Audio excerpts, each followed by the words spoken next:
Olá, estudante. Eu sou o Adriel, professor de arte. Hoje eu vou falar sobre o PET 3 do 6º ano, semana 1. Acontecimentos cênicos. Preparados? Vamos lá! Na aula de hoje, iremos explorar diferentes elementos envolvidos na composição dos acontecimentos cênicos, figurinos, adereços, cenário, iluminação e sonoplastia, e reconhecer seus vocabulários. No PET 2, já falamos um pouco sobre a história do teatro, os profissionais envolvidos e sua estrutura física. Hoje falaremos sobre os acontecimentos cênicos. Você sabe onde acontece uma dramatização? No espaço cênico. Então, o espaço cênico é o local onde a encenação de um espetáculo acontece. Esse espaço cênico pode ser o teatro convencional, uma praça, uma rua, uma escola ou até mesmo um hospital, aonde o artista escolher. A cenografia é responsável pela criação do espaço cênico e também das sensações causadas ao público durante o evento, trazendo encantamento. Cenário são os objetos de cena que ajudam o público a reconhecer o lugar onde acontece a encenação. Então, são os móveis, os objetos que vão comunicar diretamente com o público, indicando aonde a história se passa e também a sua época. Figurino. Na Grécia Antiga, os atores usavam máscaras para caracterizar os personagens. Elas indicavam a idade, a classe social, o gênero e a etnia. Então a máscara era um elemento importante de expressão no teatro. No século XV, surgiu outra forma de teatro, a commedia dell'arte, que em italiano quer dizer comédia de arte. Então, conforme já explicitado, essa comédia dell'arte nasceu na Itália e era realizada por grupo de artistas ambulantes e apresentava suas peças em praças públicas. Os personagens eram fixos, assim como os figurinos. Aqui é fácil observar o personagem Dr. Baloardo. Ele representava um médico charlatão, um picareta, um golpista. Esse desenho do seu figurino foi feito pelo francês Maurice Sand.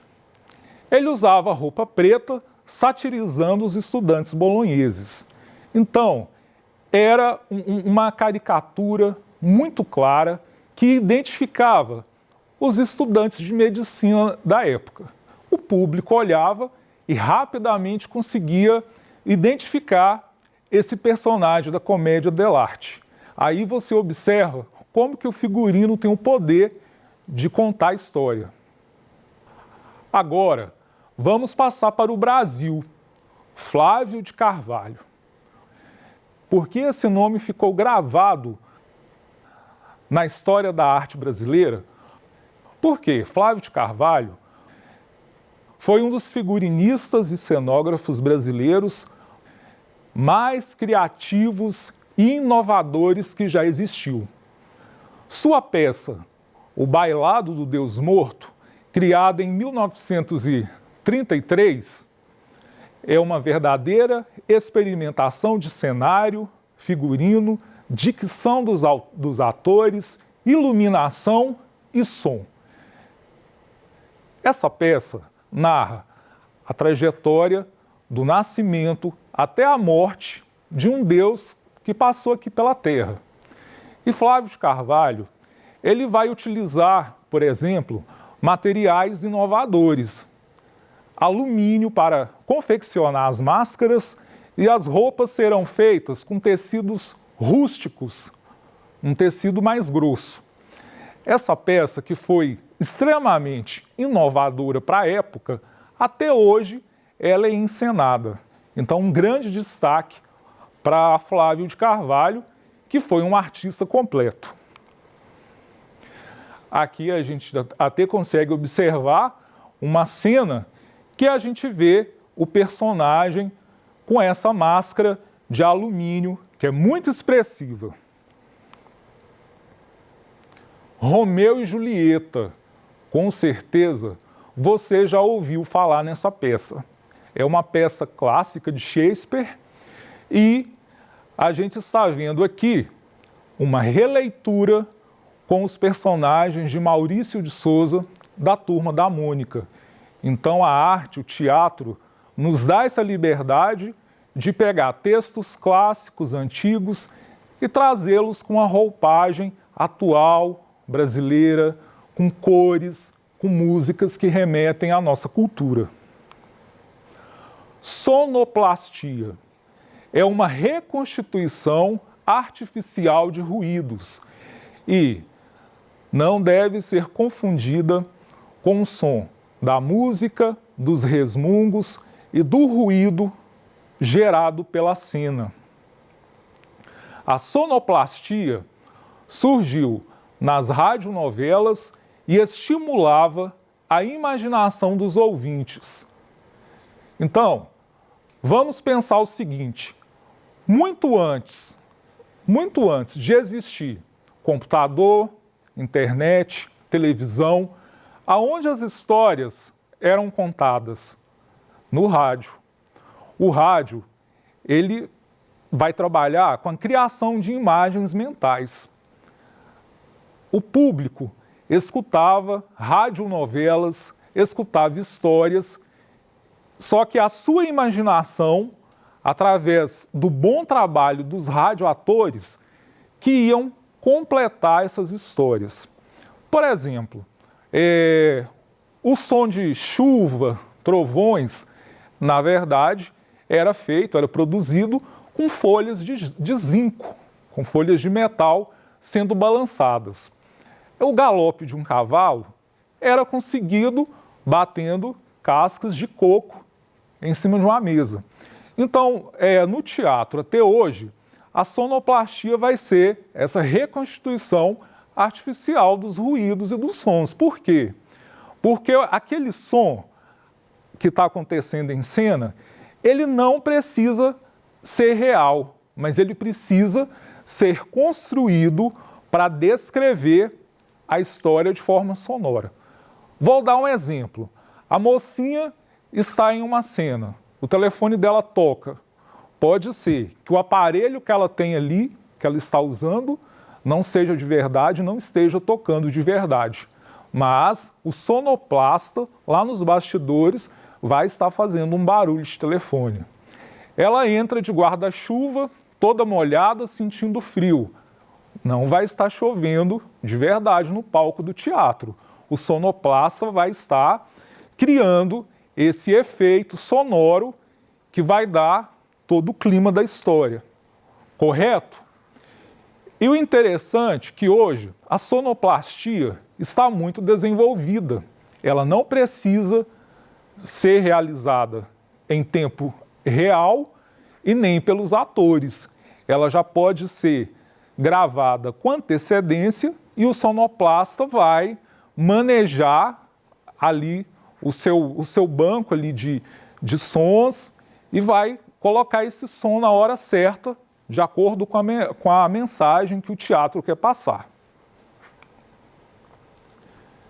Em um espetáculo teatral, um sonoplasta elabora a trilha sonora ou os efeitos especiais, seleciona músicas e efeitos adequados ao texto, opera a mesa de controle de som. É exatamente o que eu falei. O sonoplasta, ele tem um trabalho técnico muito importante. Não é qualquer um que consegue realizar esse trabalho, ainda que a tecnologia hoje permita já ter esses sons gravados, armazenados. Iluminação. Nos teatros da antiguidade, as representações teatrais só eram feitas à luz do dia e ao ar livre. Claro, né, gente? Ainda não existia toda essa tecnologia, era preciso aproveitar a luz do dia, o espaço também ali que eles tinham no momento para desenvolver as suas encenações. Atualmente, a iluminação para teatro apresenta muitas variações e sua utilização depende do efeito que o iluminador e diretor pretendem.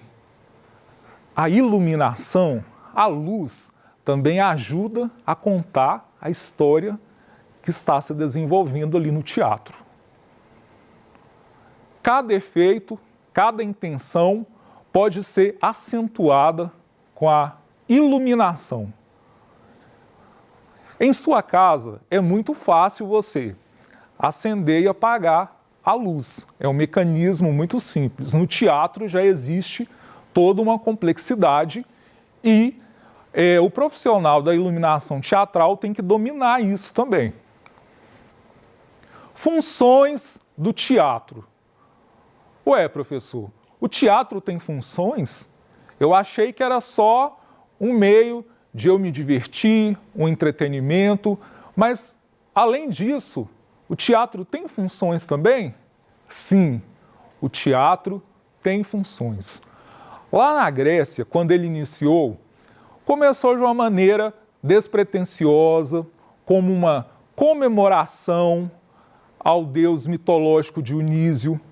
Mas aí, com o tempo, vendo o potencial de comunicação do teatro com o público, o teatro foi sendo apropriado, utilizado para educar as pessoas, para levar a mensagem sobre mitologia, regras sociais e política. O teatro foi se mostrando um potente meio de comunicação e é até hoje. Interessante notar que, na época, só os homens podiam representar. E, para isso, eles utilizavam expressivas máscaras, utilizavam sapato alto para parecer maiores, também perucas, túnicas, roupa colorida. O objetivo deles era parecer maiores nos palcos, se distanciar do que eles eram no cotidiano. No palco, eles eram personagens, emprestando os seus corpos para uma história. Aqui, como você pode observar, temos algumas máscaras gregas. Olha que interessante.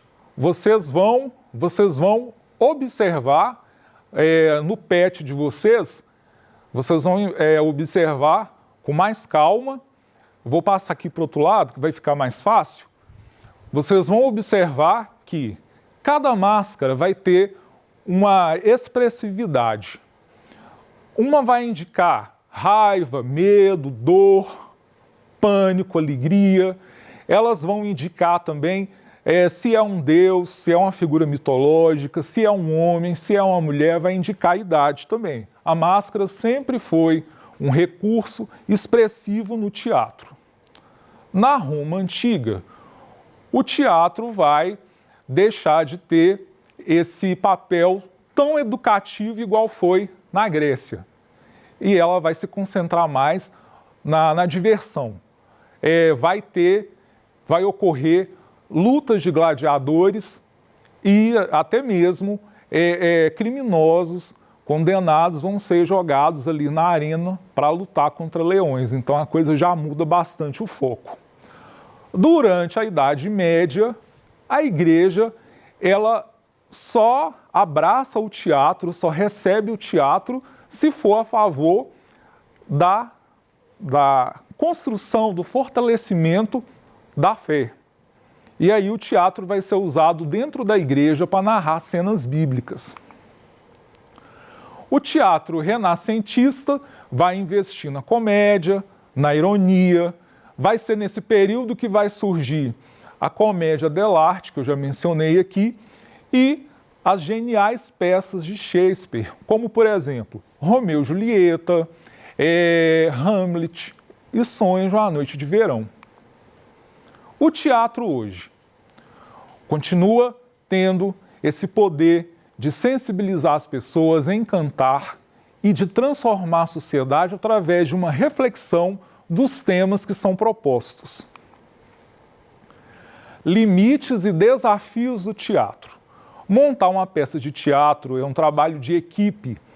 Além do ator que dá vida a um personagem, ao produtor, o diretor, o dramaturgo, o iluminador, o contra-regra.